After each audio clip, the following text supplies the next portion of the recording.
हज़रत हारिसा बिन नौमान रज़ी अल्लाह ताला अन्हु मारूफ सहाबी हैं। अल्लाह तबारक व ताला ने इन्हें मालो असबाब से भी नवाजा था। मस्जिद नबवी के करीब इनके कई मकानात और मुख्तलिफ अज़वाज मुतहरात की खिदमत में इन्होंने अपने जो मकानात थे वो एक एक करके पेश किए थे। इनकी ख्वाहिश थी कि रसूलुल्लाह सल्लल्लाहु अलैहि वसल्लम की खिदमत में मैं जो मकान पेश कर दूँ वो मुझे ज़्यादा महबूब है बनिस्बत उस मकान के जो मैं अपने पास रखूँ। ये अपनी वालदा के बहुत इताअत शिआर थे। एक रिवायत का मफहूम है कि जब रसूलुल्लाह सल्लल्लाहु अलैहि वसल्लम को जन्नत की ज़ियारत कराई गई तो आपने किसी की तिलावत करने की आवाज़ सुनी। तो जब पूछा गया कि ये कौन है तो बताया गया कि ये हारिसा बिन नौमान है।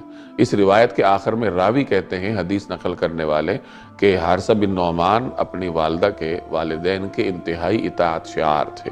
इस किस्म की और भी बहुत सारी मिसालें हैं कि किस तरीके से उन सहाबाए किराम को अल्लाह तबारक व तआला ने आखिरत के साथ दुनिया में भी नवाजा था, जो अपने वालिदैन की इताअत शिआरी में मारूफ थे।